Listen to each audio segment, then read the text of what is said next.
Mon métier consiste à maintenir l'installation climatique en permanence en fonction. Donc les groupes froids, les compresseurs, la tour aéro, par tous les moyens qui sont en œuvre.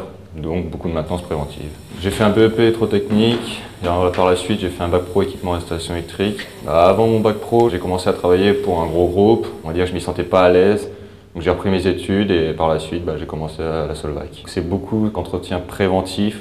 C'est sûr que si on voit une pièce endommagée, etc., on fait tout pour éviter qu'elle casse, on la change avant. Sinon c'est beaucoup de dépannage aussi. Le lundi matin, je passe à ma société, je donne mes feuilles d'entretien et mes dépannages que j'ai fait la semaine d'avant. Mon chef me donne mon planning de la semaine avec mes entretiens de climatisation à faire. Et au cas où, oui, j'ai un téléphone pour les dépannages. Ça se passe beaucoup en sous-sol. Pourquoi? Parce que les chaufferies et les groupes froids font extrêmement de bruit.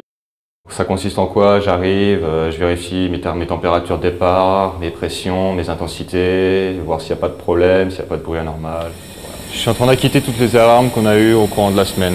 C'est-à-dire tous les petits défauts qu'il y a pu y avoir, les défauts que j'ai dépannés et ceux qui sont repartis tout seuls.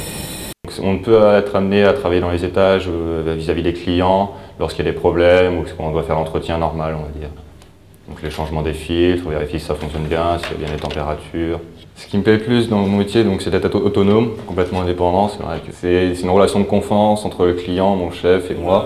Ici, donc de celui-là, et que ça va revenir sur les repères des bornes, et tu le reprends ici avec ton Matrix, et tu compares l'intensité qui est sur le disjoncteur avec l'intensité qui est sur les pompes. Alors, ok? On les prend pour voir? Le point négatif de mon métier, ce serait des fois les horaires. C'est vrai que des fois on peut finir assez tard, voire même travailler de nuit. Les mois aussi, l'été c'est bien parce qu'on travaille sur les toits, mais il faut savoir que l'hiver aussi, donc il ne fait pas toujours très chaud. Pour être technicien en maintenance, il faut être minutieux, persévérant. Il ne faut pas avoir peur de faire des heures sup, parce que quand c'est en panne, donc il faut que ce soit réparé. Parce que des fois on s'occupe des locales informatiques, donc des gros serveurs, donc il faut absolument que ce soit rafraîchi. Et il ne faut pas non plus avoir peur de se salir les mains des fois. Mon salaire, il est à la base de 1 500 €, plus mes primes et mes heures sup. On va dire mes objectifs professionnels seraient d'être responsable de service maintenance, voire même monter ma boîte, pourquoi pas.